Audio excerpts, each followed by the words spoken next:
Sesungguhnya harta, dinar, dirham, uang di mana-mana selalu bikin hebat orang yang memilikinya. Coba lihat, orang yang punya duit sama yang enggak punya duit, jangan gaya hidupnya, gaya jalannya aja lain. Bapak-bapak, ibu-ibu, saudara-saudara kaum muslimin rahimakumullah. Murai di dahan dan koko ayam di kandang, dunia ini penuh dengan berbagai macam kesibukan. Sejak dari petani yang turun ke ladang, pedagang yang berangkat ke pasar, pelajar yang menuju sekolah, sampai kepada pegawai yang berangkat ke kantor, seluruhnya tidak lain untuk mencari sesuatu yang bernama bahagia. Setiap orang menginginkan kebahagiaan, dan tidak seorang pun menginginkan kesengsaraan dalam kehidupan ini. Namun nyatanya tidak setiap orang yang ingin bahagia mengetahui jalan yang harus ditempuhnya untuk sampai kepada kebahagiaan itu. Maka pada kesempatan pertemuan kali ini, saya ingin menyampaikan sebuah hadis dari junjungan kita baginda Nabi besar Muhammad sallallahu alaihi wasallam yang termuat dalam kitab Mukhtarul Ahadits An-Nabawiyah, di mana beliau bersabda, arba'un min sa'adatil mar'i. Ada 4 perkara yang merupakan tanda dari orang bahagia. Saya mau tanya, di antara saudara-saudara yang hadir di sini, apa ada yang kepengen jadi orang sengsara? Seluruhnya tentu ingin mendapatkan kebahagiaan. Maka menurut resep dari Nabi kita, tanda orang bahagia itu 4. Jadi kalau saudara ingin bahagia, harus mempunyai 4 perkara ini. Yang pertama, orang bahagia itu kata Nabi, darun wasi'un. Punya rumah biar bagus asal gede. Enak ngaturnya, daripada sudah punya rumah kecil adanya di pinggir kali, gubuk, kalau hujan bocor, miring lagi, kiamat. Loh, kalau gitu Islam materialis dong. Hadis ini boleh diartikan dengan makna hakiki, arti yang sebenarnya, boleh diartikan dengan makna majazi, arti kiasan. Kalau dia diartikan dengan arti kias, maka yang dimaksud darun wasi'un ay qalbun wasi'un. Rumah yang luas tidak lain daripada hati yang lapang. Karena di situ kunci kebahagiaan yang sebenarnya. Walaupun kita cuma tinggal di petak berukuran 2 kali 3 meter, kalau hati kita luas rasanya rumah itu. Tapi biar rumah kita halamannya saja puluhan ribu hektar, ada kolam renangnya, kamar tidurnya tidak lagi terhitung. Kalau hati yang menempati rumah itu sempit, maka akan terasa sempit jugalah rumah itu. Tempat bergantungnya tidak lain adalah hati. Marilah kita mencoba melihat berbagai pandangan orang tentang bahagia ini. Ada orang menyangka bahwa bahagia itu kalau dia mendapatkan harta yang sebanyak-banyaknya. Siapa yang banyak harta, dialah raja. Apa yang dia mau, seluruhnya bisa dibeli. Keamanannya, dia bisa menyewa petugas. Seluruh fasilitas untuk menyenangkan kehidupannya bisa dibeli. Pendeknya, hartalah segala-galanya dalam kehidupan. Sampai ada pepatah mengatakan, innad darahima fil amakini kulliha taksur rijala mahabatan wa jalala. Sesungguhnya harta, dinar, dirham, uang di mana-mana selalu bikin hebat orang yang memilikinya. Coba lihat, orang yang punya duit sama yang enggak punya duit, jangan gaya hidupnya, gaya jalannya aja lain. Wahia lisanun liman arada fasahatan, wahia silahun liman arada qitala. Uang adalah senjata yang paling ampuh bagi orang yang mau pergi perang, dan lidah yang paling fasih bagi orang yang mau bicara. Kalau bicara dengan lidah macet, cobalah bicara dengan harta, lancar. Sampai ada pepatah demikian, segalanya bisa diatur dengan harta. Maka di kalangan orang yang berpandangan semacam itu, seluruh kegiatan hidupnya hanya terfokus kepada bagaimana mengumpulkan harta yang sebanyak-banyaknya. Tidak peduli halal haram, tidak kenal sore pagi siang dan malam, tidak sempat sujud, jauh dari agama, jauh dari kehidupan yang bersifat ruhaniyah, jauh dari Allah dan sebagainya. Sampai dalam Al-Quran dikelompokkan dalam kelompok yang dinamakan lumazah. Allazi jama'a malahu wa'addadah yahsabu anna malahu akhladah. Mereka mengumpul-ngumpulkan harta sebanyak-banyaknya dan menyangka bahwa harta yang banyak itu dapat mengekalkan hidupnya, mengekalkan kekayaannya, mengekalkan kebahagiaannya. Saudara hadirin yang berbahagia, kalau pandangan hidup ini benar, artinya kalau harta memang merupakan satu-satunya hal yang dapat membuat orang bahagia, tentu di rumah mewah tidak akan pernah ada tangis derita. Tentu di satu tempat di mana fasilitas hidup serba menunjang tidak ada yang namanya penderitaan. Tapi suka dan duka, sedih dan gembira, senyum dan tawa adalah milik setiap orang, baik dia punya harta maupun dia tidak punya harta. Nyatalah bahwa harta semata-mata bukan merupakan jaminan bahwa orang akan bahagia, walaupun tanpa harta orang sulit untuk bahagia. Saya mau cerita, ada orang super kaya, namanya Aristotle Onesius, raja tanker Yunani. Dia punya kapal tanker saja konon sampai 11 banyaknya. Punya perusahaan penerbangan yang disebut Olympic Airlines. Punya hotel di berbagai kota besar di dunia ini, sejak dari New York, London, Paris, Rome dan sebagainya. Bahkan punya pulau yang dia namakan Pulau Scorpio. Ini kan namanya sudah kaya nggak tanggung-tanggung, punya pulau. Nah, dia punya 2 orang anak, yang satu laki-laki namanya Alexander, yang satu perempuan namanya Maria Onesius.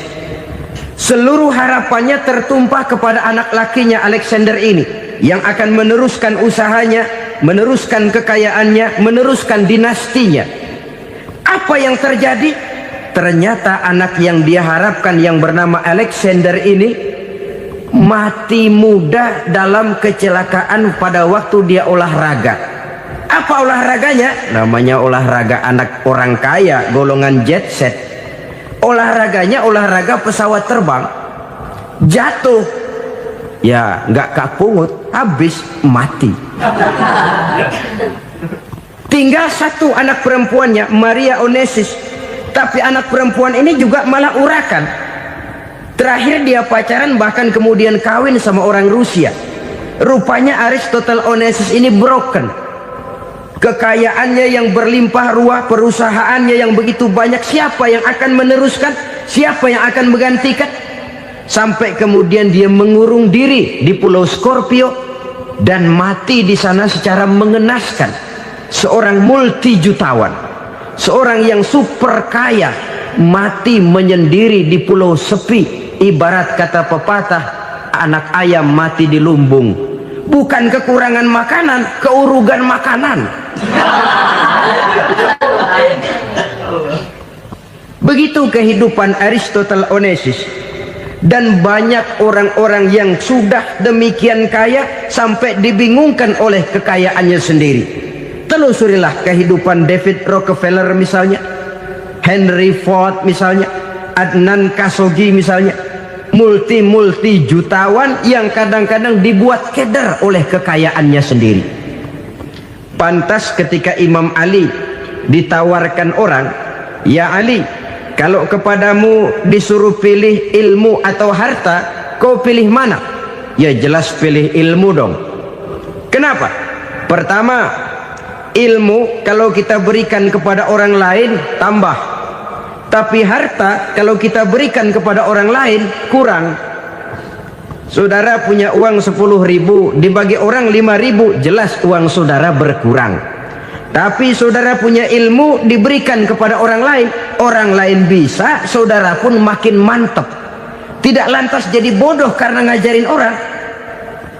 Saudara bisa Fatihah lalu mengajarkan orang Fatihah, orang bisa, saudara pun makin hafal. Tidak lantas setelah diajarin orang ilmunya hilang. Begitu datang dia minta orang, tolong ajarin saya Fatihah, udah habis, nggak ada.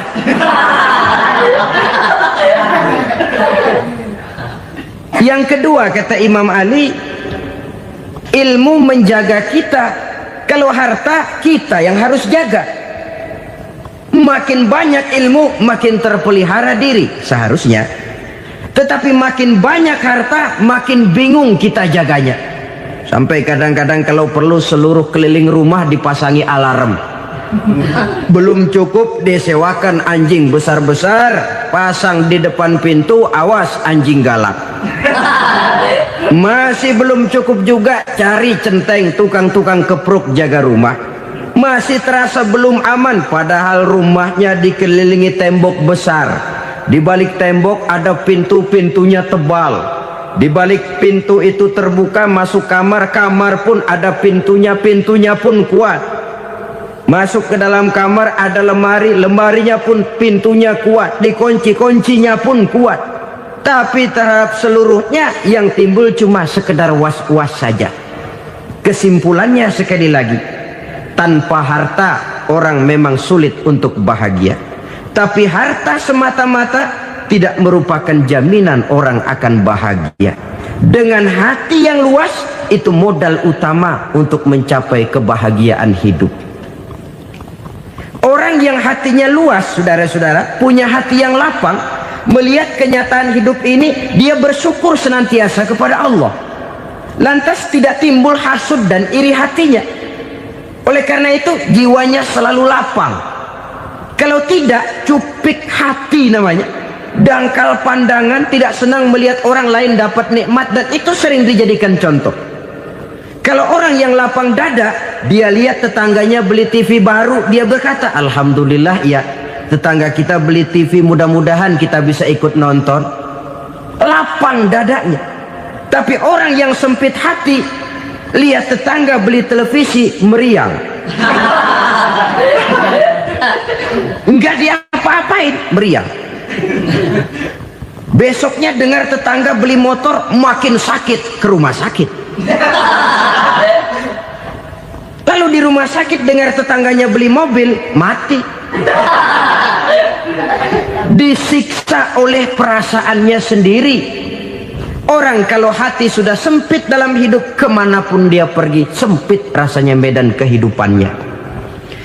Kemudian kita melihat juga ada orang yang menilai bahwa bahagia itu katanya kalau punya kedudukan yang tinggi, pangkat yang agung, wibawa yang besar. Mungkin betul, tapi mungkin juga tidak. Bergantung kepada hati orang yang punya pangkat itu. Sama dengan harta tadi. Harta akan membawa bahagia kalau dia jatuh ke tangan orang yang berhati lapang. Tapi harta akan jadi bencana kalau jatuh ke tangan hati orang yang sempit. Pangkat akan membawa bahaya kalau jatuh di tangan hati orang yang sempit. Lebih dari itu, kenyataan mengajarkan kepada kita bahwa ternyata pangkat dan jabatan tidak selamanya memberikan kebahagiaan dalam kehidupan. Bahkan resikonya kelewat besar. Beberapa bukti kita bisa ambil dari para pemimpin dunia yang menjadi korban lantaran pangkat dan jabatan yang disandangnya. Saudara ingat Presiden Abraham Lincoln dan John Kennedy dari Amerika? Dibunuh orang. Park Chung-hee dari Korea Selatan, Ziaur Rahman dari Bangladesh, Anwar Sadat dari Mesir, terakhir Indira Gandhi dari India, menjadi korban dari pangkat dan jabatan yang disandangnya dari orang-orang yang tidak senang dia memegang jabatan itu. Dia akan mudah mengundang bencana. Sehingga pantas kalau seorang presiden terkemuka Amerika, Harry Truman namanya, Dia mengatakan jabatan presiden itu, kata dia, seperti orang nunggang macan, naik macan. Harus kita taiki, kalau enggak dia bakal nerekam kita, ngeri katanya. Adapun orang yang hatinya lapang, kalau dia menerima pangkat dan jabatan, dianggapnya itu satu kesempatan untuk berbuat baik. Tapi orang yang berhati sempit, menerima pangkat dan jabatan, bukan kadang-kadang menerima, malah berusaha setengah mati mencapai dengan segala cara. Kalau perlu jilat atas, jilat atas. Jadi golongan sumuhun dawuh. Jadi kelompok kulon nuwun, yes sir, yang kerjanya cuma oke bos. Kalau perlu jilat atas, jilat atas. Kalau perlu injak yang bawah, injak yang bawah. Perlu sikut kiri kanan, sikut kiri kanan. Yang penting pangkat dapat, jabatan dapat. Orang yang semacam ini, kalau sudah mempunyai pangkat dan jabatan, biasanya dia tidak menganggap itu sebagai amanah, tidak menganggap sebagai kesempatan berbuat baik, tapi malah kesempatan untuk memperturutkan hawa nafsunya yang dilatar belakangi oleh kesempitan hatinya tadi. Apalagi kalau orang memperoleh pangkat karena banyak mengeluarkan uang. Seakan-akan pangkat dan jabatan itu sekarang macam proyek, pakai tender. Siapa yang berani bayar segini, naik. Nggak berani, minggir. Padahal logikanya, kalau orang mencapai satu jabatan karena banyak mengeluarkan uang, hampir bisa dipastikan bahwa setelah jabatan itu dia pegang, langkah pertama yang akan dilakukannya ialah berusaha bagaimana uang yang dia keluarkan supaya kembali. Ya paling kurang pulang modal dulu dong. Soal mikirin rakyat soal nanti, tapi ini modal harus pulang. Itu celakanya kalau orang memperoleh pangkat dan jabatan cuma karena banyak mengeluarkan uang. Jarang orang yang mempunyai keyakinan dan pandangan bahwa pangkat dan jabatan merupakan amanah. Jadi sekali lagi, pangkat dan jabatan mungkin saja membawa kebahagiaan kalau jatuh ke tangan orang yang berhati lapang. Tapi bisa jadi bencana kalau dia jatuh ke tangan orang yang mempunyai hati yang sempit. Dan lagi-lagi stresnya hati yang lapang. Lalu sebagian orang, saudara, ada yang berpandangan katanya bahagia itu kalau jadi orang terkenal, mempunyai popularitas, menjadi idola di kalangan remaja, di kalangan orang tua, di segala lapisan masyarakat. Padahal makin populer orang makin terikat dia. Ya kalau macam kita ini kan nggak punya nama, nggak populer, tengah malam buta mau nongkrong di warung Tegal aman. Tapi pangkat, jabatan, kedudukan, popularitas menyebabkan kita diikat dengan berbagai macam peraturan. Cuma mandi sama ke WC saja yang nggak dikawal.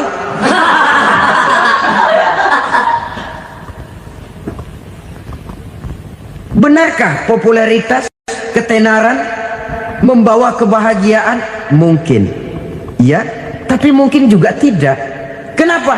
Banyak orang-orang populer yang mengakhiri hidupnya secara tragis. Kita ambil beberapa nama. Di Amerika tahun 60-an ada bintang seksi paling terkenal yang dijuluki sex bomb. Bom seks. Sampai sekarang jadi legenda, namanya Marilyn Monroe. Singkatan doublenya itu inisialnya MM, Marilyn Monroe. Terkenal top sampai dia mati tahun 62, namanya sekarang masih saja dibicarakan orang. Kenapa dia bunuh diri? Tidak punya hartakah dia? Banyak. Kurang populerkah dia? Seluruh dunia mengenalnya. Sejak rakyat kecil sampai pejabat tinggi dia punya hubungan. Kenapa? Jenuh. Dia terlahir dalam keadaan yatim. Setelah itu tidak lama dia berangkat remaja, ibunya meninggal. pindah dari wanita asuh ke wanita asuh sampai 12 orang ibu angkatnya. Dan kekecewaan yang paling parah, setiap laki-laki yang dekat dengannya hanya seperti kapal berlabuh, datang dan pergi silih berganti, padahal dia merindukan seseorang yang bisa melindungi hidupnya. Dia rindukan itu dan dia tidak pernah menemukan. Itu yang akhirnya menyebabkan dia minum pil tidur kelewat dosis, minum obat tidur kebanyakan, ya tidur terus sampai sekarang.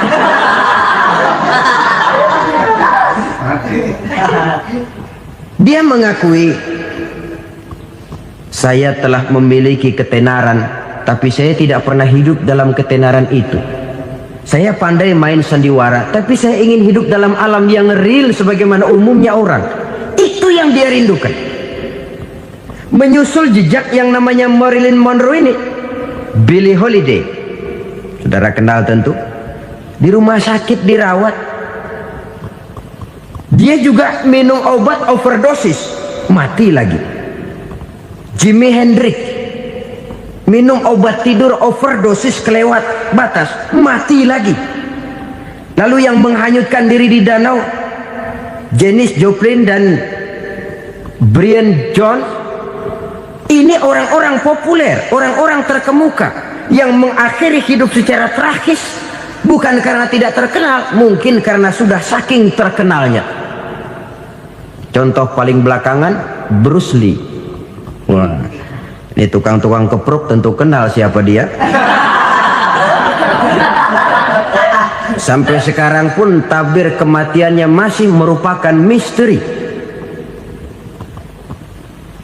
Dan yang masih hidup juga menunjukkan gejala yang aneh. Michael Jackson, rumahnya di Beverly Hills itu dijaga sedemikian rupa, dan dia selalu curiga kepada setiap makanan harus steril, bersih dari segala macam kimia.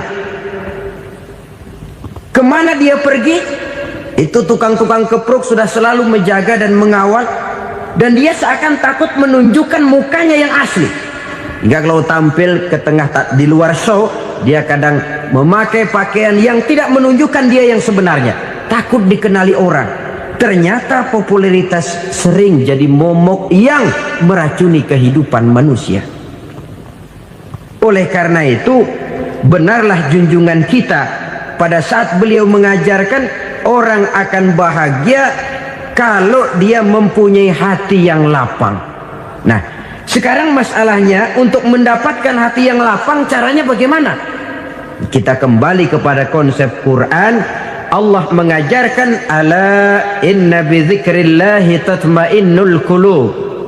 Ketahuilah bahwa dengan banyak mengingat Allah, hati akan tenang, jiwa akan lapang.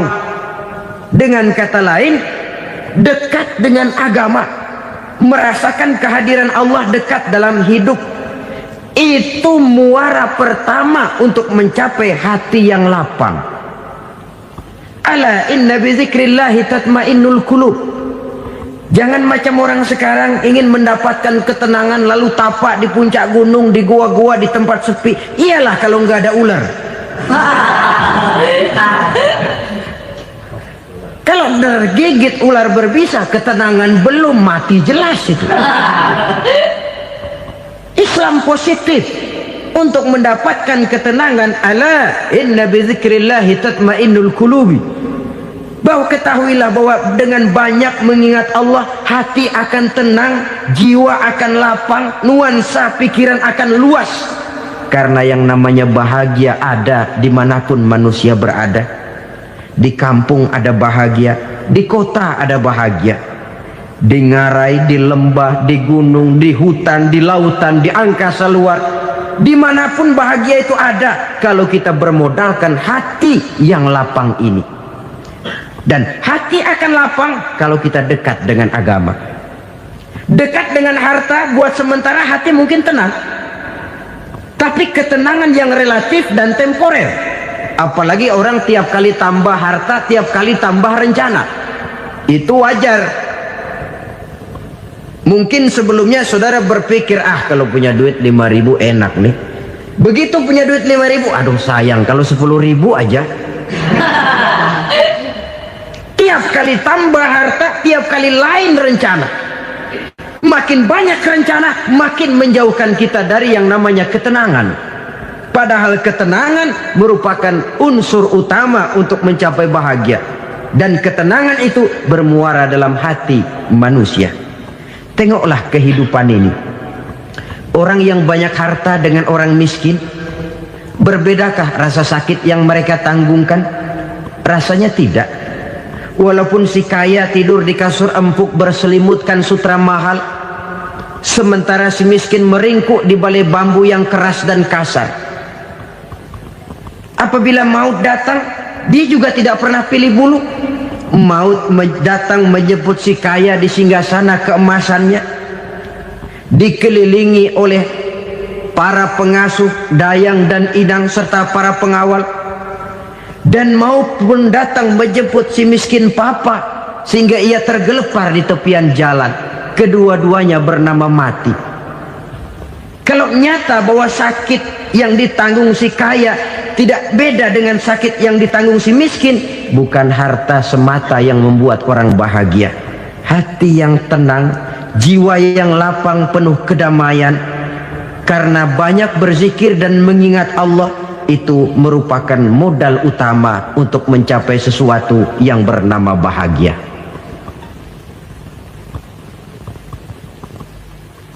Saudara hadirin yang saya hormati, inilah yang pertama dari 4 ciri yang digambarkan oleh Nabi tentang tanda-tanda orang bahagia. Dan harus berangkat dari yang pertama ini, hati yang lapang. Ini yang harus kita miliki lebih dahulu. Baru nanti akan menyusul kepada poin yang ketiga, kedua, dan selanjutnya. Sebab kalau hati sudah terisi dengan jiwa yang lapang, seluruh persoalan insya Allah akan bisa kita atasi dengan sebagaimana mestinya. Yang kedua sekarang, tanda orang bahagia menurut baginda Nabi, markabun syariah. Orang bahagia itu, kata beliau, punya kendaraan biar cepat asal lancar. Artinya kemana dia mau pergi mudah. Apa maksud hadis ini? Kalau kita kaji lebih dalam, kendaraan itu kan alat transportasi. Transportasi tidak lain adalah usaha memudahkan komunikasi. Pindah dari situ kepada teori bahwa manusia adalah zon politiker, makhluk bermasyarakat yang tidak bisa memenuhi kebutuhan hidupnya secara sendirian. Kita memerlukan keberadaan orang lain dalam kehidupan ini. Untuk memakai baju saja kita sudah perlukan petani yang tanam kapas, pabrik yang memintal kapas jadi benang, pabrik yang menenun benang jadi kain, sampai kepada mesin jahit, sampai kepada tukang jahit. Itu cuma untuk memakai pakaian saja. Tidak seorang pun di antara kita yang sanggup memenuhi kebutuhan hidupnya secara sendiri. Kita perlu orang lain. Maka kebebasan dalam arti mutlak, kebebasan tanpa batas, itu tidak mungkin ada dalam kehidupan. Karena kita mengadakan yang disebut interaksi sosial. Setiap kegiatan kita tentu melibatkan orang lain. Menurut kita barangkali kita bebas jalan di jalan raya semaunya, tapi orang lain berkendaraan pun merasa bahwa ini ada juga jalan haknya, dan begitu selanjutnya. Oleh karena itu, maksud dari kendaraan yang cepat ini adalah khulata'uhu ma'as solihin. Lingkungan pergaulannya terdiri dari orang-orang soleh. Pergaulannya luas. Kemana dia pergi ada temannya. Kesulitannya ada tempat dia cerita. Dan kesulitan kalau sudah diceritakan kepada orang lain, taruh kata orang itu tidak bisa menolong, namun menceritakannya kepada orang yang kita percayai, kan paling kurang sudah mengurangi beban jiwa, mengurangi tanggungan batin, merasa masih ada tempat kita cerita. Maka lebih baik orang awam yang mau bergaul ketimbang orang setengah alim tapi ngunci pintu. Sebab nantinya akan timbul sikap picik, cupik pandangan, dan tidak luas menghadapi kenyataan dalam kehidupan ini. Namun yang harus kita garis bawahi, pergaulan memang mesti luas. Namun jangan sekali-kali lupa bahwa pergaulan sangat besar pengaruhnya dalam ikut membentuk kepribadian manusia. Sehari-hari bisa kita bilang, kalau kita dekat sama tukang minyak wangi, sekalipun nggak dibagi minyaknya, baunya tentu dapat. Betul? Tapi dekat sama tukang elas, walaupun nggak kena apinya, asapnya mesti kena. Kalau Syauqi mengatakan lebih jelas lagi, man asyaral asrafa asa musyarrafan wa muasyiral anzali ghairu musyarrafin. Awalam taral jildal hakira muqabbalan bisagri lamma sara jildal mushaf. Siapa yang bergaul dengan orang mulia, dia bakal ikut menjadi mulia. Tapi siapa yang berteman dengan orang hina, dia tidak bakal ikut menjadi mulia. Tidakkah kau lihat, kata Syauqi, kulit kambing yang hina pun dicium orang ketika menjadi kantong Quran. Kulit kambing hina, kalau dia sendirian gak ada yang mau cium. Tapi begitu dia bergaul dengan Quran, menjadi kantong Quran, dipakein minyak wangi, ditaruh di tempat yang tinggi, mau diambil dicium dulu, dibawa dengan penuh hormat dan hati-hati. Kulit kambing yang hina lantaran berteman dengan Quran, numpang mujur. Tapi coba lihat kalau kulit kambing berteman dengan kayu, jadi beduk, habis. Zohor dikemplang, asar dipukul. Itu pun sedikit saja, cuma salah milih teman. Yang temannya Quran dihormati orang, yang temannya kayu lantaran jadi beduk, gelap-gelap subuh orang udah kemplangnya.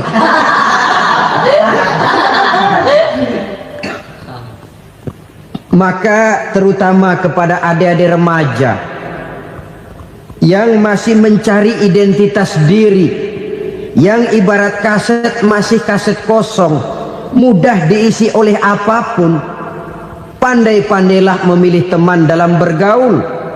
Karena banyak orang yang tadinya baik-baik, ketika terseret dalam pergaulan dengan orang yang tidak baik, kebaikannya menjadi lentur dan luntur.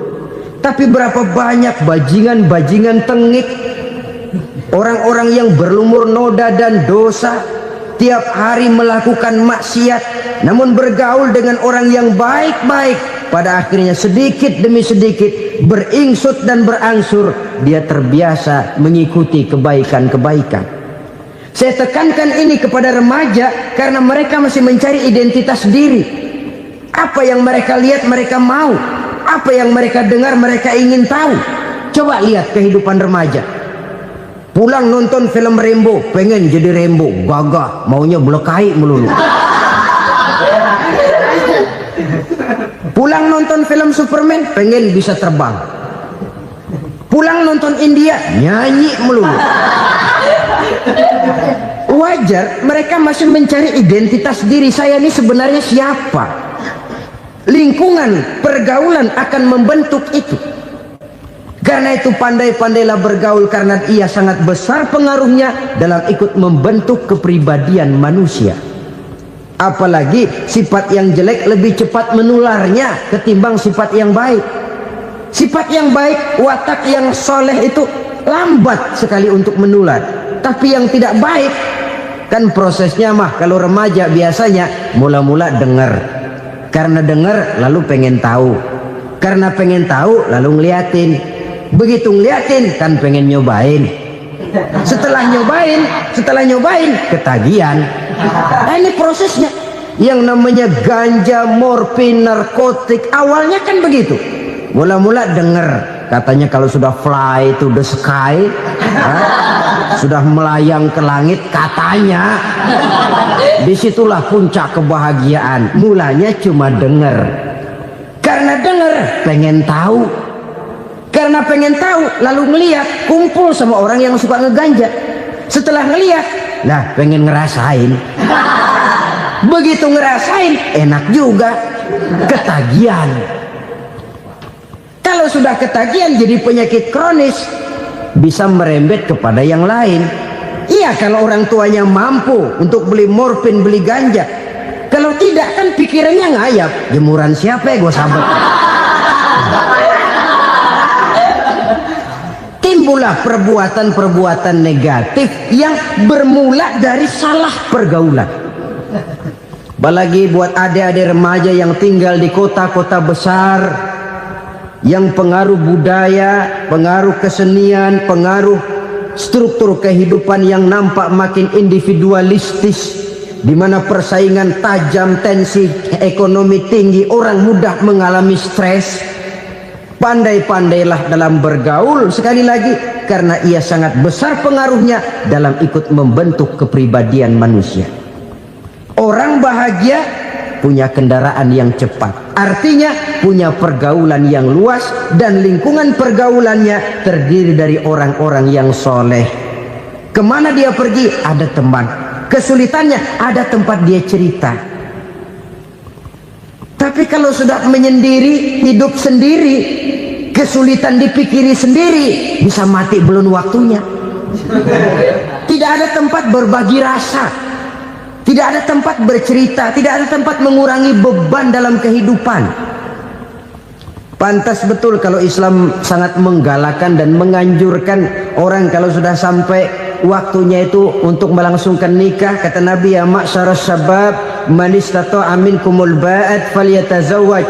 Hai para pemuda, kalau sudah mampu memberi nafkah, kawinlah, nikahlah kamu. Kenapa? Sudah ada teman hidup, tempat berbagi rasa.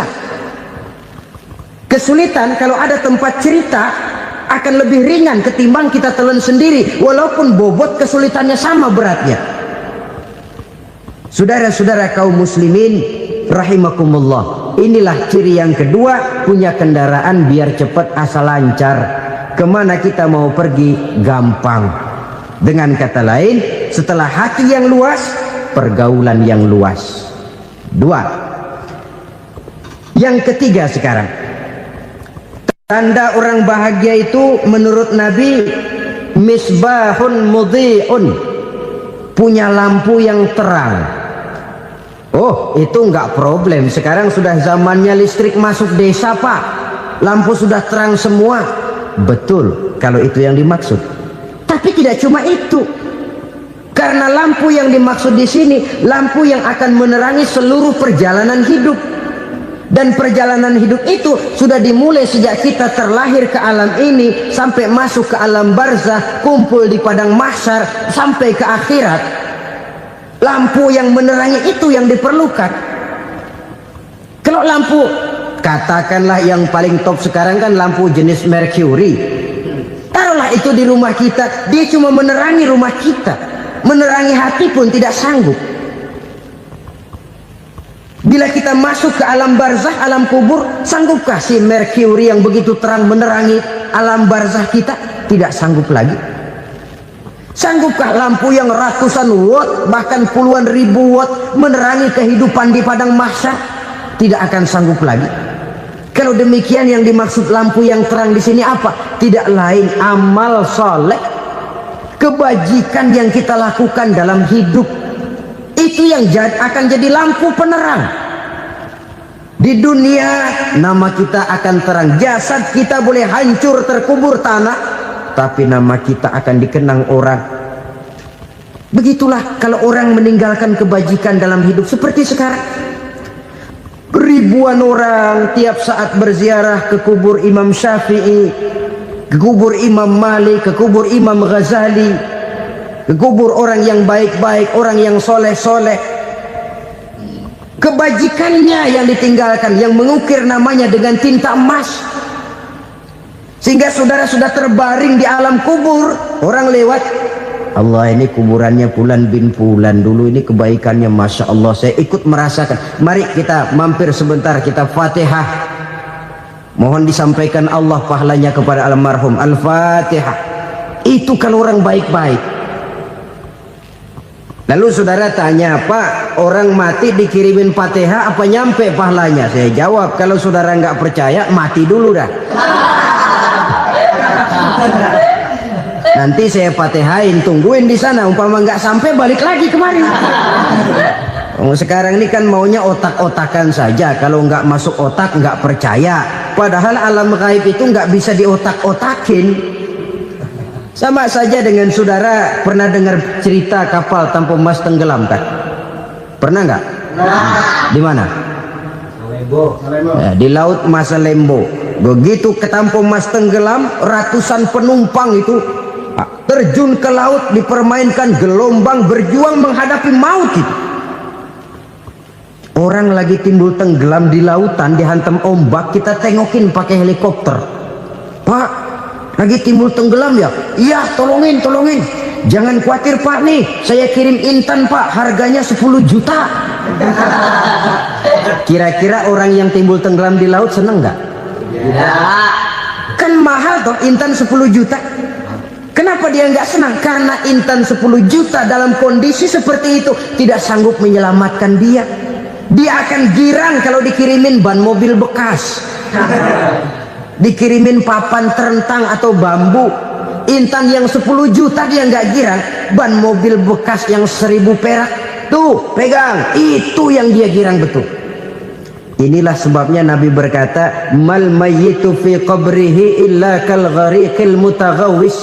Orang yang meninggal di alam kuburnya seperti orang timbul tenggelam di lautan.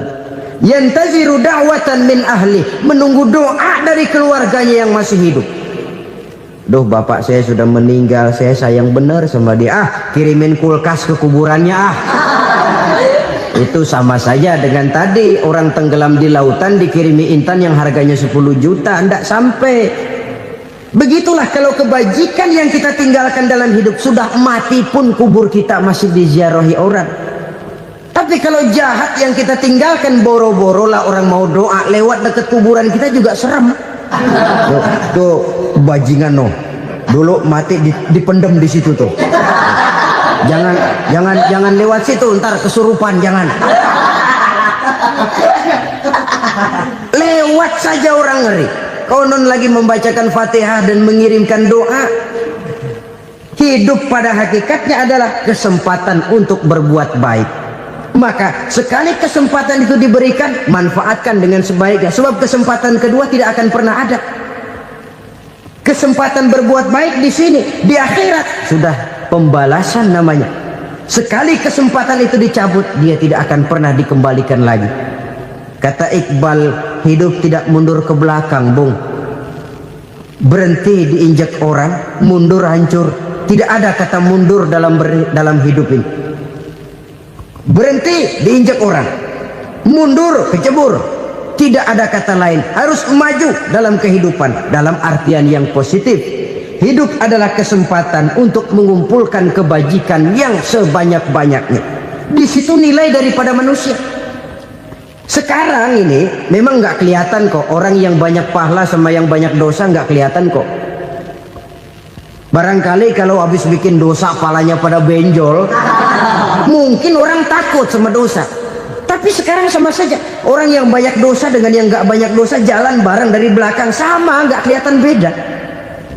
Tapi ada waktunya di mana pahala memegang peranan, di mana dosa diperlihatkan. Sama saja kalau kita bawa mobil siang, lampu kan nggak begitu berfungsi. Apa lalu bilang, alah ini lampu berat-beratin, copot-copotin aja dah. Tidak perlu begitu. Kenapa? Pada satu saat malam senja akan datang.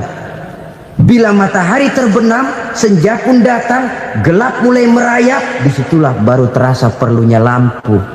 Pahala begitu. Sekarang orang yang nggak ada pahalanya nggak kelihatan dalam kehidupan. Tapi pada satu saat senja kehidupan akan datang. Ajal merenggut nyawa, malam merayap, dan hidup mulai diliputi kegelapan di alam barzah. Dikala itu kalau nggak punya lampu, alangkah malangnya kita. Sebab amal yang baik, kata Nabi, di alam barzah itu akan diciptakan menjadi perempuan yang cantik menemani kita. Amal yang jahat akan menjadi orang yang paling jelek nemenin kita. Udah di tempat gelap yang nemenin jelek.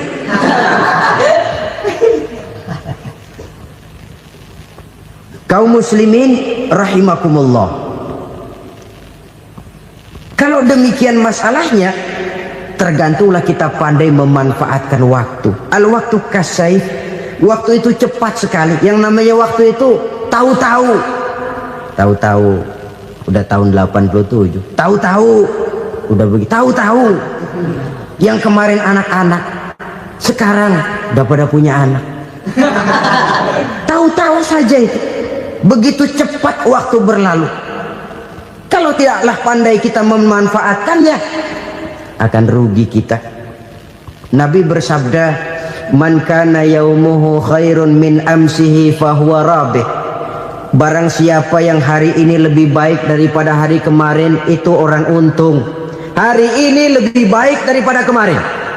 Bulan ini lebih baik dari bulan kemarin. Tahun ini lebih baik dari tahun kemarin. Itu orang yang beruntung. Tahun kemarin sembayangnya maghrib doang, sekarang udah tambah isya. Tahun kemarin cuman Idul Fitri aja ngancem bener, sekarang udah tambah Jumat, lalu tambah lagi maghrib, tambah lagi isya, dan selanjutnya. Hari ini lebih baik daripada kemarin, itu orang yang beruntung. Wa man kana yaumuhu mislu amsihi fahuwa khasir. Lalu barang siapa yang hari ini sama saja dengan hari kemarin, itu orang rugi. Hari ini sama dengan kemarin, rugi itu. Bulan ini begitu, bulan kemarin begitu, tahun ini begitu, tahun lalu juga begitu. Rugi itu orang. Rugi apa? Rugi umur. Umur tambah, amalan gak pernah tambah. Dan saya pikir lebih merupakan azab ketimbang nikmat kalau orang dikasih panjang umur cuma untuk numpuk dosa. Mending mana? Panjang umur banyak dosa sama pendek umur dikit dosa? Mending mana? Mending mana? Ya, paling mending tentu panjang umur banyak pahala. Tapi kalau tidak, sekali lagi, lebih merupakan azab ketimbang nikmat kalau orang diberikan panjang umur tapi cuma untuk sekedar menumpuk dosa. Kehilangan kesadaran bahwa dunia bukan terminal akhir dari satu perjalanan. Dia cuma halte di mana kita berhenti sebentar untuk menuju kepada terminal yang hakiki. Saudara-saudara kaum muslimin rahimakumullah, inilah lampu yang akan menerangi kehidupan, amal yang kita lakukan di dalam kehidupan. Jadi yang dimaksud dengan lampu yang terang, kebajikan yang kita kerjakan dalam hidup. Nah, setiap orang di awal tadi saya bilang ingin bahagia. Bahagia itu kan hakikatnya kumpulan senang dan selamat. Senang, selamat. Apa bedanya? Senang tapi tidak selamat, nggak bahagia. Selamat tapi nggak senang, nggak bahagia orang. Contoh, kalau orang korupsi, duitnya banyak, senang dia, tapi keselamatannya. Ada tentara baris di samping rumahnya udah bingung, padahal tentara latihan. Tentara cuma latihan, dia bingung. Senang, tapi karena keselamatannya tidak terjamin, dia tidak bahagia. Sebaliknya pegawai negeri jujur benar cuma segaji-gajinya, selamat nggak korupsi tapi melarat, ya nggak bahagia juga, kurang senang. Kesenangan dan keselamatan untuk dunia saja, ya sekali lagi, kalau cuma sekedar untuk dunia saja bisa dibeli pakai uang, bisa dibeli pakai uang. Saudara ingin selamat bisa dibeli pakai uang, saudara ingin senang bisa dibeli dengan uang. Tapi setelah mati masuk ke alam barzah, habis kekuasaan uang. Nggak bisa lagi beli keselamatan pakai uang, tidak mungkin lagi membeli kesenangan dengan uang. Di situ pahala yang megang peranan. Makin banyak pahala, makin banyak saham untuk membeli kesenangan dan keselamatan, untuk memperoleh yang namanya bahagia. Dan jangan lupa loh, di alam barzah kita nggak sebentar, menunggu datangnya kiamat. Loh iya, kalau kita begitu dikuburin terus kiamat datang, untung. Tapi kalau masih harus 1000, 2000, puluhan ribu tahun yang akan datang, dalam satu penantian yang begitu lama, tanpa saham untuk memperoleh kebahagiaan, satu kemalangan yang tidak ada pernah putus-putusnya. Janganlah tergelincir oleh kebahagiaan sebentar yang menipu dengan mengorbankan kebahagiaan hakiki yang berjangka panjang. Apa artinya senyum sejenak kalau harus ditebus dengan tangis seumur hidup? Biarlah kita minum jamu, pahit memang, getir memang, tapi kan besok badan sehat. Daripada sekarang minum sirup, manis memang, enak memang, tapi bibir pada jontor besok itu. Sirawan, batuk, nggak karu-karuan. Banyak orang tertipu oleh kesenangan yang sebentar, padahal laisa kullu ma yalma'u zahaban. Belum tentu semua yang berkilat itu emas, belum tentu semua yang gemerlap itu intan. Karena itu marilah manfaatkan kesempatan yang diberikan Allah ini untuk mengumpulkan kebajikan yang sebanyak-banyaknya. Yang terakhir sekarang, yang keempat, tanda orang bahagia kata Nabi. Zaujatun salihah. Orang bahagia itu tanda yang keempat kata Nabi, punya istri biar cakep asal taat. Sudah surga itu, cakep taat. Istri kayak gitu, kalau belum mati jangan dikuburin dulu itu. Sudah cakep taat lagi, tapi kadang-kadang enggak, udah jelek ngadat melulu. Apa yang mau dipilih? Sebab itu Quran mengatakan istri pakaian untuk suami, suami pakaian untuk istri. Kenapa suami istri diibaratkan pakaian? Alangkah tingginya gaya bahasa Quran ini. Suami istri teman hidup, hidup perjalanan panjang. Sejak kita dalam rahim sudah ada hidup kan di sini. Sampai ke alam dunia, masuk ke alam barzah, kumpul di padang mahsyar, sampai menuju akhirat, itu perjalanan hidup. Carilah istri atau suami teman hidup yang membawa manfaat tidak hanya kehidupan di dunia ini, sampai di alam barzah, sampai di padang mahsyar. Suaminya mungkin meninggal lebih dulu, atau istrinya mungkin meninggal lebih dulu, tapi suami atau istri yang masih hidup berbuat kebajikan. Suami saya meninggal, ada hartanya, saya sedekahkan, niat pahala untuk almarhum suami saya. Ini teman hidup,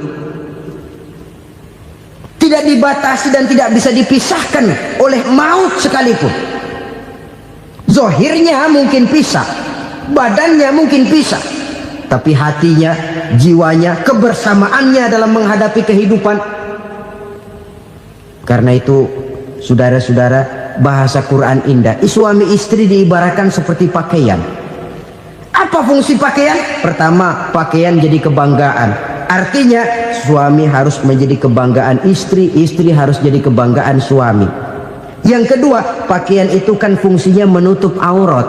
Artinya sesama suami istri harus saling menjaga kekurangan masing-masing.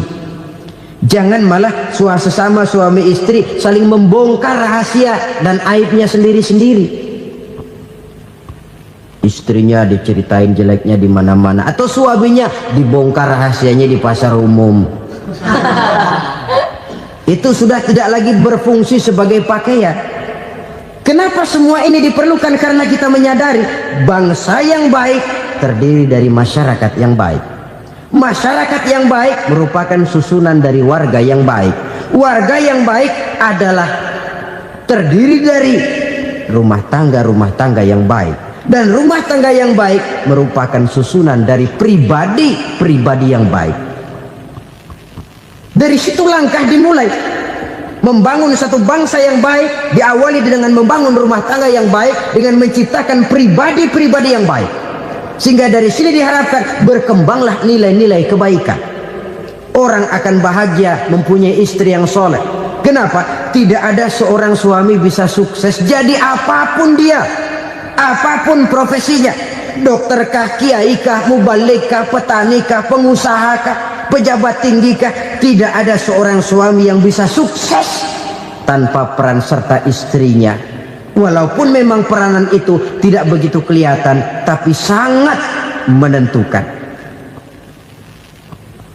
Karena itu, saudara hadirin yang saya hormati, Islam sangat menghargai kaum wanita, memberikan kedudukan yang tinggi sepanjang tidak mematikan kodrat kewanitaannya.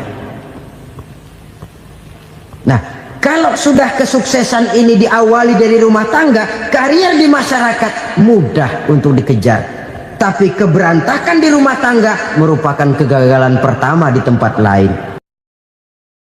Bapak-bapak, ibu-ibu, saudara-saudara kaum muslimin rahimakumullah. Murai di dahan dan koko ayam di kandang, dunia ini penuh dengan berbagai macam kesibukan.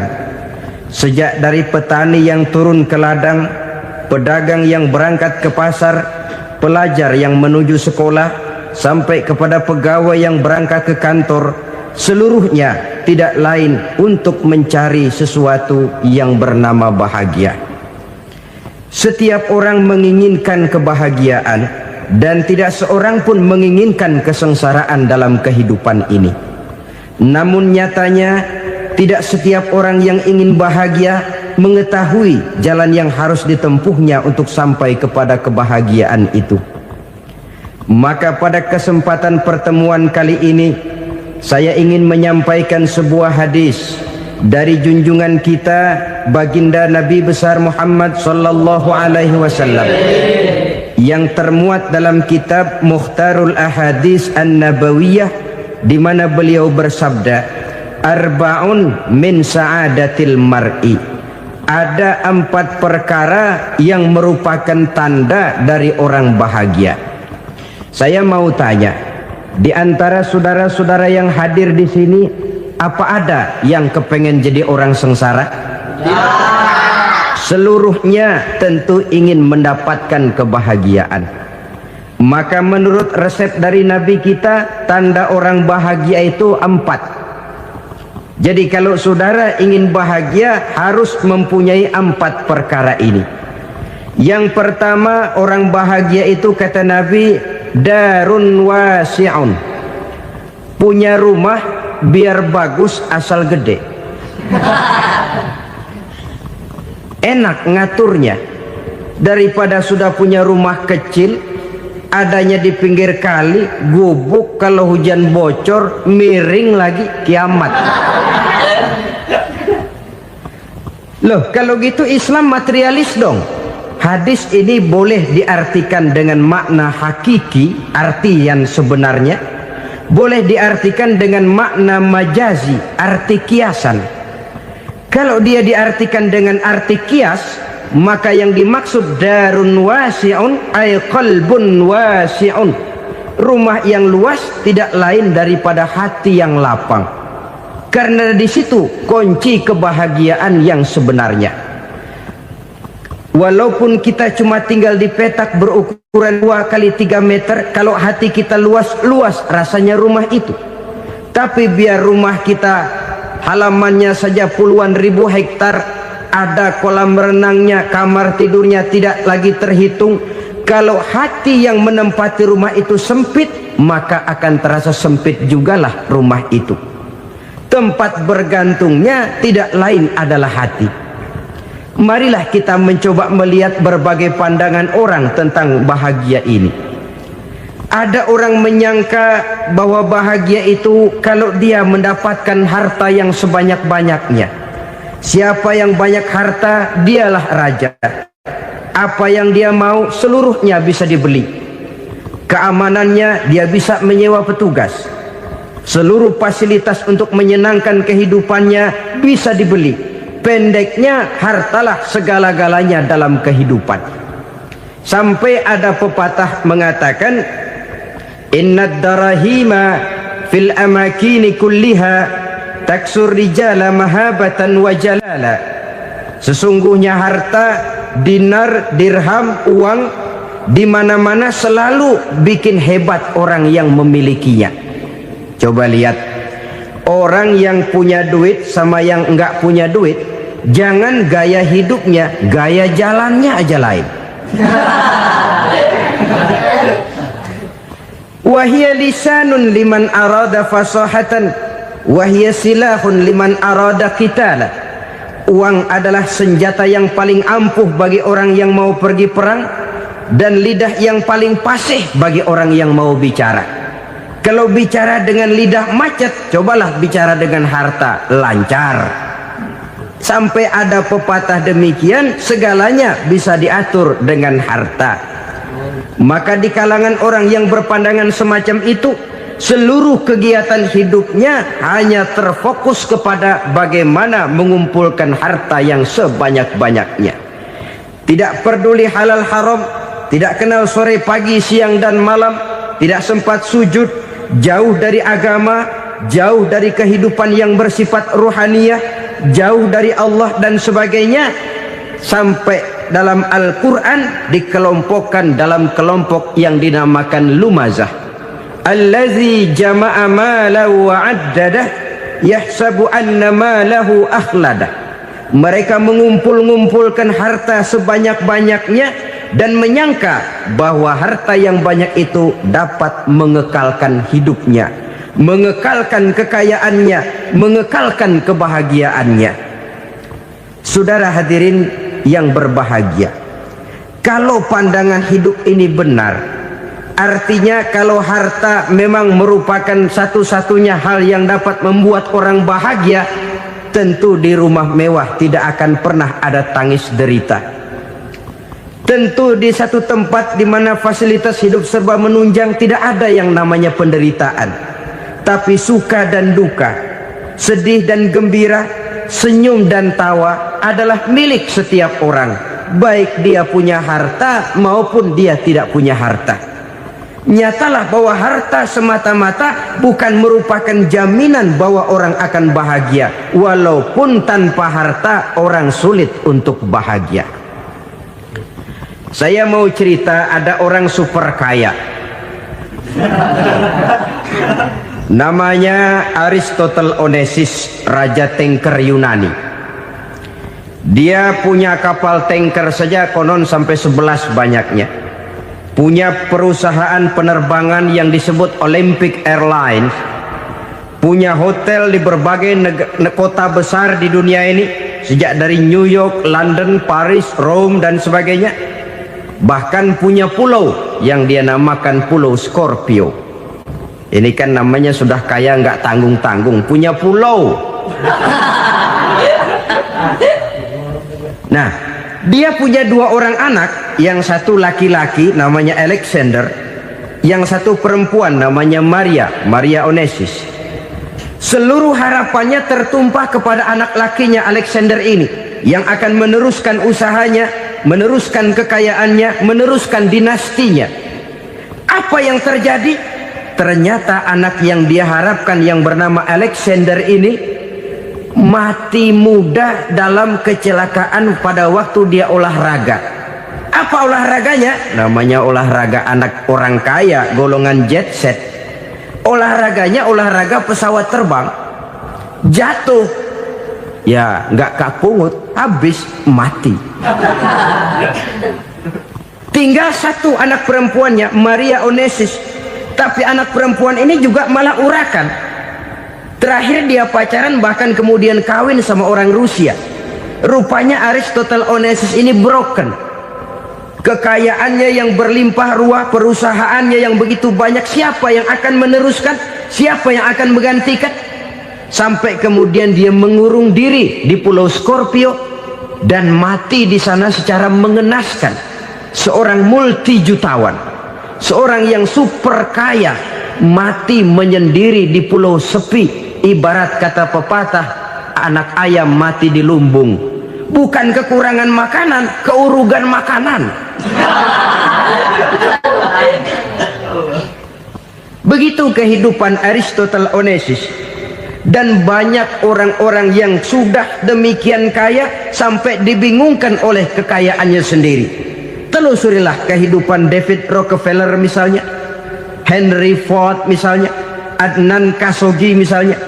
Multi jutawan yang kadang-kadang dibuat keder oleh kekayaannya sendiri. Pantas ketika Imam Ali ditawarkan orang, "Ya Ali, kalau kepadamu disuruh pilih ilmu atau harta, kau pilih mana?" Ya jelas pilih ilmu dong. Kenapa? Pertama, ilmu kalau kita berikan kepada orang lain tambah. Tapi harta kalau kita berikan kepada orang lain kurang. Saudara punya uang 10.000, dibagi orang 5.000, jelas uang saudara berkurang.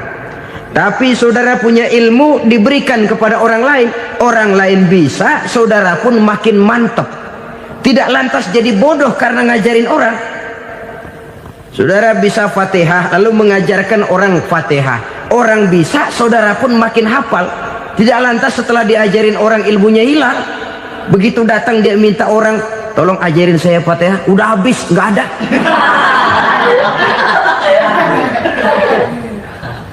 Yang kedua kata Imam Ali, ilmu menjaga kita. Kalau harta kita yang harus jaga. Makin banyak ilmu makin terpelihara diri seharusnya. Tetapi makin banyak harta makin bingung kita jaganya. Sampai kadang-kadang kalau perlu seluruh keliling rumah dipasangi alarm. Belum cukup disewakan anjing besar-besar, pasang di depan pintu, awas anjing galak. Masih belum cukup juga cari centeng tukang-tukang kepruk jaga rumah. Masih terasa belum aman, padahal rumahnya dikelilingi tembok besar. Di balik tembok ada pintu-pintunya tebal. Di balik pintu itu terbuka masuk kamar, kamar pun ada pintunya, pintunya pun kuat. Masuk ke dalam kamar ada lemari, lemarinya pun pintunya kuat, dikunci, kuncinya pun kuat. Tapi terhadap seluruhnya yang timbul cuma sekedar was-was saja. Kesimpulannya sekali lagi, tanpa harta orang memang sulit untuk bahagia. Tapi harta semata-mata tidak merupakan jaminan orang akan bahagia. Dengan hati yang luas, itu modal utama untuk mencapai kebahagiaan hidup.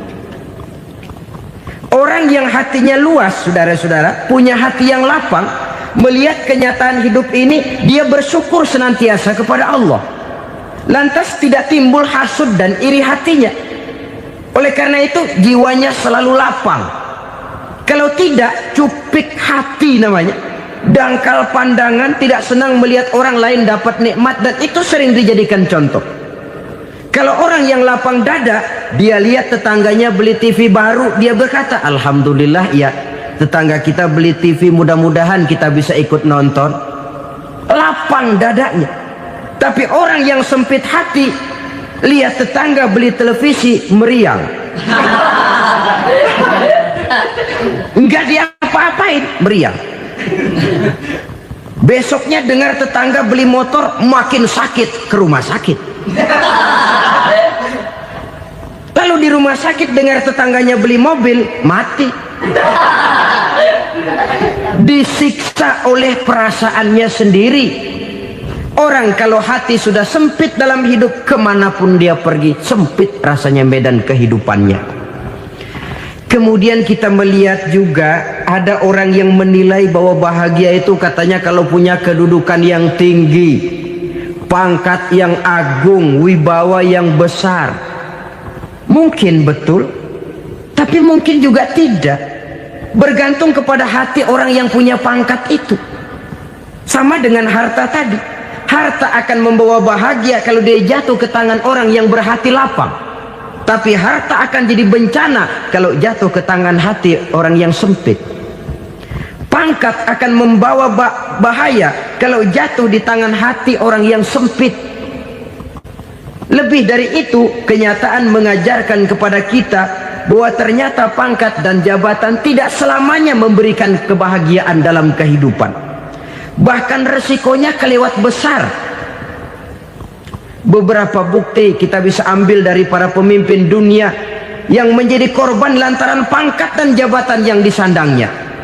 Saudara ingat Presiden Abraham Lincoln dan John Kennedy dari Amerika? Dibunuh orang. Park Chung-hee dari Korea Selatan, Ziaur Rahman dari Bangladesh, Anwar Sadat dari Mesir, terakhir Indira Gandhi dari India, menjadi korban dari pangkat dan jabatan yang disandangnya dari orang-orang yang tidak senang dia memegang jabatan itu. Dia akan mudah mengundang bencana. Sehingga pantas kalau seorang presiden terkemuka Amerika, Harry Truman namanya, dia mengatakan jabatan presiden itu, kata dia, seperti orang nunggang macan, naik macan. Harus kita taiki, kalau enggak dia bakal nerekam kita. Ngeri katanya. Adapun orang yang hatinya lapang, kalau dia menerima pangkat dan jabatan, dianggapnya itu satu kesempatan untuk berbuat baik. Tapi orang yang berhati sempit, menerima pangkat dan jabatan, bukan kadang-kadang menerima, malah berusaha setengah mati mencapai dengan segala cara. Kalau perlu jilat atas, jilat atas.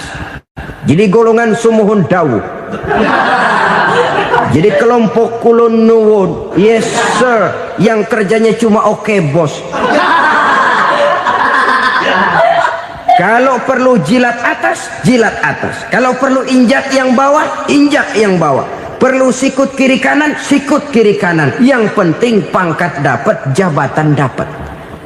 Orang yang semacam ini, kalau sudah mempunyai pangkat dan jabatan, biasanya dia tidak menganggap itu sebagai amanah, tidak menganggap sebagai kesempatan berbuat baik, tapi malah kesempatan untuk memperturutkan hawa nafsunya yang dilatar belakangi oleh kesempitan hatinya tadi. Apalagi kalau orang memperoleh pangkat karena banyak mengeluarkan uang, seakan-akan pangkat dan jabatan itu sekarang macam proyek pakai tender. Siapa yang berani bayar segini naik, nggak berani minggir. Padahal logikanya, kalau orang mencapai satu jabatan karena banyak mengeluarkan uang, hampir bisa dipastikan bahwa setelah jabatan itu dia pegang, langkah pertama yang akan dilakukannya ialah berusaha bagaimana uang yang dia keluarkan supaya kembali. Ya paling kurang pulang modal dulu dong. Soal mikirin rakyat soal nanti, tapi ini modal harus pulang. Itu celakanya kalau orang memperoleh pangkat dan jabatan cuma karena banyak mengeluarkan uang. Jarang orang yang mempunyai keyakinan dan pandangan bahwa pangkat dan jabatan merupakan amanah. Jadi sekali lagi, pangkat dan jabatan mungkin saja membawa kebahagiaan kalau jatuh ke tangan orang yang berhati lapang. Tapi bisa jadi bencana kalau dia jatuh ke tangan orang yang mempunyai hati yang sempit. Dan lagi-lagi stresnya hati yang lapang. Lalu sebagian orang, saudara, ada yang berpandangan katanya bahagia itu kalau jadi orang terkenal, mempunyai popularitas, menjadi idola di kalangan remaja, di kalangan orang tua, di segala lapisan masyarakat. Padahal makin populer orang, makin terikat dia. Ya kalau macam kita ini kan nggak punya nama, nggak populer, tengah malam buta mau nongkrong di warung Tegal aman. Tapi pangkat, jabatan, kedudukan, popularitas menyebabkan kita diikat dengan berbagai macam peraturan. Cuma mandi sama ke WC saja yang nggak dikawal.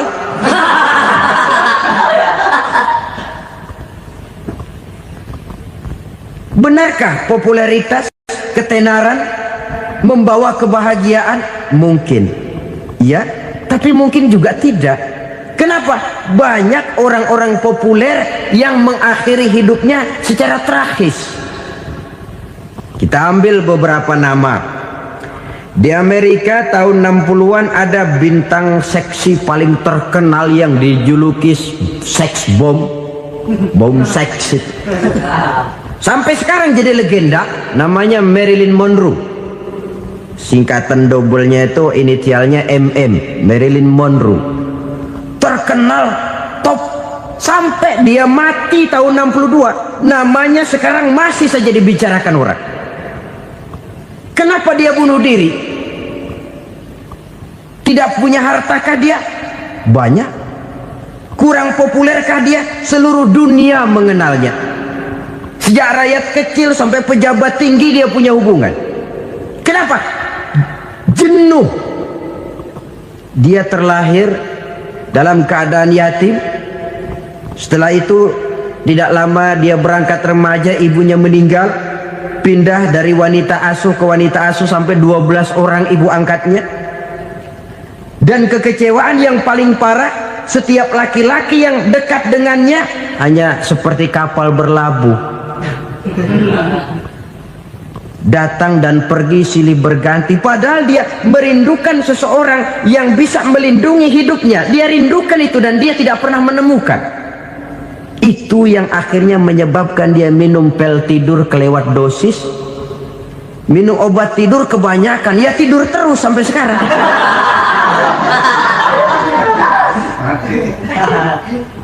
Dia mengakui, saya telah memiliki ketenaran, tapi saya tidak pernah hidup dalam ketenaran itu. Saya pandai main sandiwara, tapi saya ingin hidup dalam alam yang real sebagaimana umumnya orang. Itu yang dia rindukan. Menyusul jejak yang namanya Marilyn Monroe ini, Billie Holiday, saudara kenal tentu, di rumah sakit dirawat. Dia juga minum obat overdosis, mati lagi. Jimi Hendrix minum obat tidur overdosis kelewat batas, mati lagi. Lalu yang menghanyutkan diri di danau, Janis Joplin dan Brian Jones. Ini orang-orang populer, orang-orang terkemuka yang mengakhiri hidup secara tragis, bukan karena tidak terkenal, mungkin karena sudah saking terkenalnya. Contoh paling belakangan, Bruce Lee. Wah, ini tukang-tukang kepruk tentu kenal siapa dia. Sampai sekarang pun tabir kematiannya masih merupakan misteri. Dan yang masih hidup juga menunjukkan gejala yang aneh. Michael Jackson, rumahnya di Beverly Hills itu dijaga sedemikian rupa, dan dia selalu curiga kepada setiap makanan harus steril, bersih dari segala macam kimia. Kemana dia pergi, itu tukang-tukang kepruk sudah selalu menjaga dan mengawal, dan dia seakan takut menunjukkan mukanya yang asli. Hingga kalau tampil ke tengah di luar show, dia kadang memakai pakaian yang tidak menunjukkan dia yang sebenarnya, takut dikenali orang. Ternyata popularitas sering jadi momok yang meracuni kehidupan manusia. Oleh karena itu, benarlah junjungan kita pada saat beliau mengajarkan orang akan bahagia kalau dia mempunyai hati yang lapang. Nah, sekarang masalahnya untuk mendapatkan hati yang lapang, caranya bagaimana? Kita kembali kepada konsep Quran. Allah mengajarkan, ala inna bi dzikrillahi tatmainnul qulub. Ketahuilah bahwa dengan banyak mengingat Allah, hati akan tenang, jiwa akan lapang. Dengan kata lain, dekat dengan agama, merasakan kehadiran Allah dekat dalam hidup, itu muara pertama untuk mencapai hati yang lapang. Ala inna bi dzikrillahi tatmainnul qulub. Jangan macam orang sekarang ingin mendapatkan ketenangan lalu tapak di puncak gunung, di gua-gua, di tempat sepi. Iyalah kalau nggak ada ular. Kalau tergigit ular berbisa, ketenangan belum, mati jelas itu. Islam positif untuk mendapatkan ketenangan. Ala inna bi dzikrillahi tatmainnul qulubi. Bahwa ketahuilah bahwa dengan banyak mengingat Allah, hati akan tenang, jiwa akan lapang, nuansa pikiran akan luas. Karena yang namanya bahagia ada dimanapun manusia berada. Di kampung ada bahagia, di kota ada bahagia, di ngarai, di lembah, di gunung, di hutan, di lautan, di angkasa luar, dimanapun bahagia itu ada kalau kita bermodalkan hati yang lapang ini. Dan hati akan lapang kalau kita dekat dengan agama. Dekat dengan harta buat sementara hati mungkin tenang, tapi ketenangan yang relatif dan temporer. Apalagi orang tiap kali tambah harta, tiap kali tambah rencana, itu wajar. Mungkin sebelumnya saudara berpikir, kalau punya duit 5.000 enak nih. Begitu punya duit 5.000, aduh sayang kalau 10.000 aja. Tiap kali tambah harta, tiap kali lain rencana.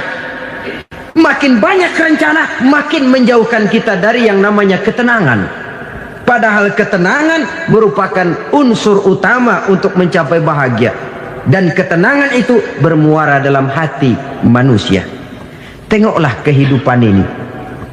Orang yang banyak harta dengan orang miskin, berbedakah rasa sakit yang mereka tanggungkan? Rasanya tidak.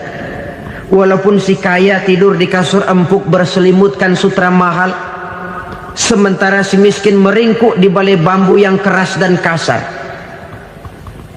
Apabila maut datang, dia juga tidak pernah pilih bulu. Maut datang menjemput si kaya di singgasana keemasannya, dikelilingi oleh para pengasuh, dayang dan idang serta para pengawal. Dan maut pun datang menjemput si miskin papa, sehingga ia tergelepar di tepian jalan. Kedua-duanya bernama mati. Kalau nyata bahwa sakit yang ditanggung si kaya tidak beda dengan sakit yang ditanggung si miskin, bukan harta semata yang membuat orang bahagia. Hati yang tenang, jiwa yang lapang penuh kedamaian, karena banyak berzikir dan mengingat Allah, itu merupakan modal utama untuk mencapai sesuatu yang bernama bahagia.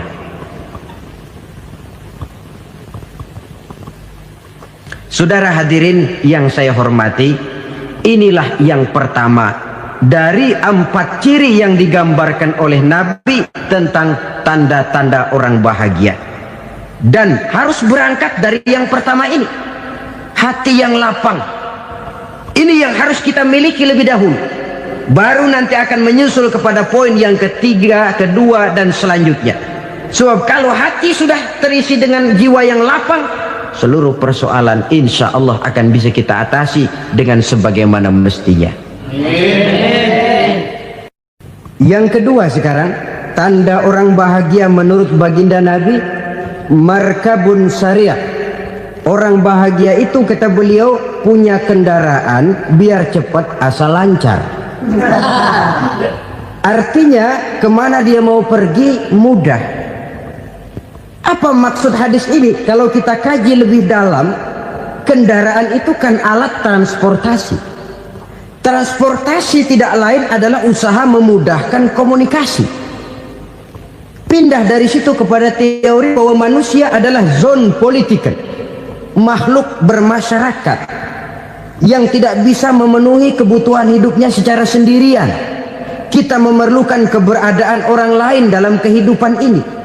Untuk memakai baju saja kita sudah perlukan petani yang tanam kapas, pabrik yang memintal kapas jadi benang, pabrik yang menenun benang jadi kain, sampai kepada mesin jahit, sampai kepada tukang jahit. Itu cuma untuk memakai pakaian saja.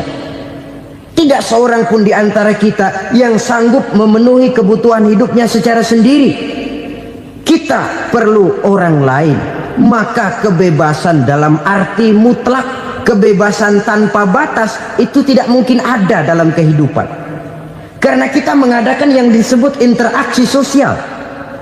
Setiap kegiatan kita tentu melibatkan orang lain. Menurut kita barangkali kita bebas jalan di jalan raya semaunya, tapi orang lain berkendaraan pun merasa bahwa ini ada juga jalan haknya, dan begitu selanjutnya.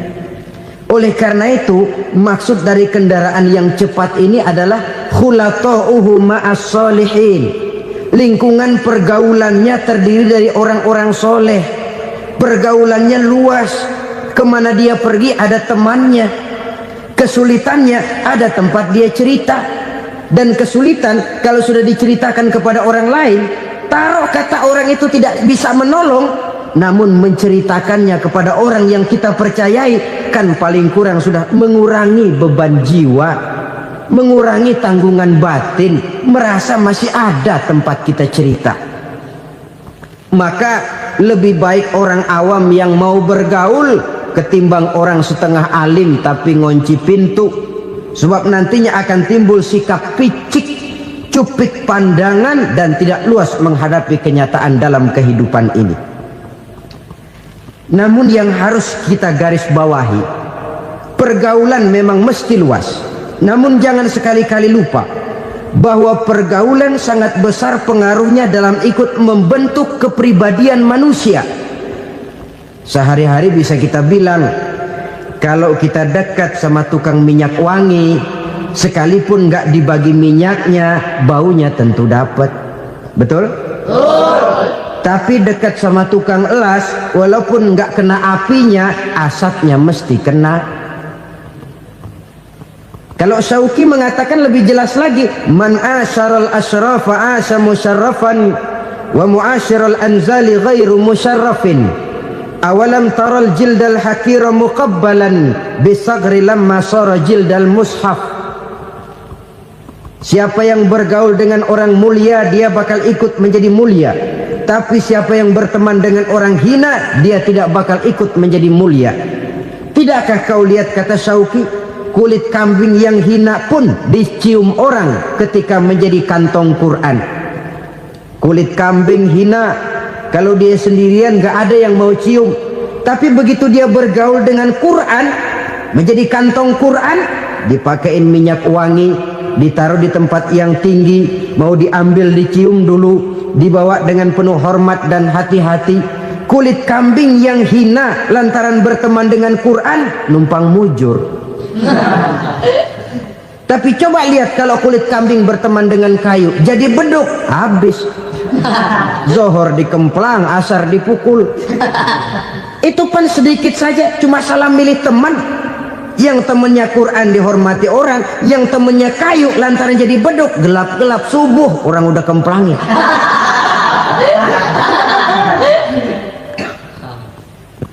Maka terutama kepada adik-adik remaja yang masih mencari identitas diri, yang ibarat kaset masih kaset kosong, mudah diisi oleh apapun, pandai-pandailah memilih teman dalam bergaul. Karena banyak orang yang tadinya baik-baik, ketika terseret dalam pergaulan dengan orang yang tidak baik, kebaikannya menjadi lentur dan luntur. Tapi berapa banyak bajingan-bajingan tengik, orang-orang yang berlumur noda dan dosa, tiap hari melakukan maksiat, namun bergaul dengan orang yang baik-baik, pada akhirnya sedikit demi sedikit beringsut dan berangsur dia terbiasa mengikuti kebaikan-kebaikan. Saya tekankan ini kepada remaja karena mereka masih mencari identitas diri. Apa yang mereka lihat mereka mau, apa yang mereka dengar mereka ingin tahu.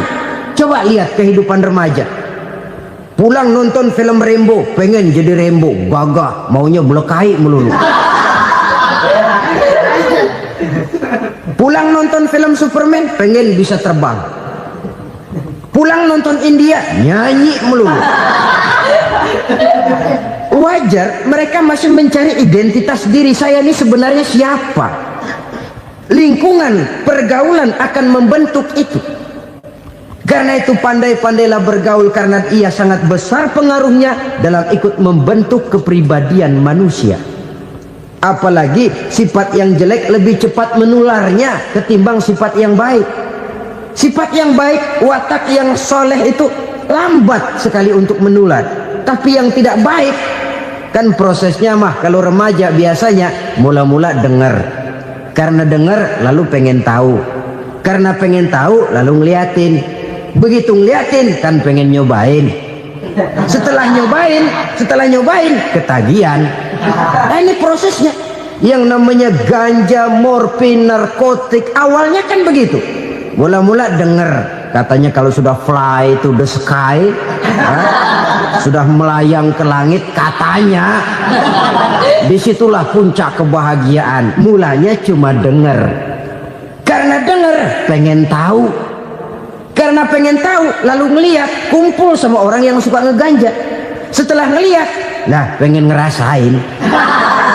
Begitu ngerasain enak juga, ketagihan. Kalau sudah ketagihan jadi penyakit kronis, bisa merembet kepada yang lain.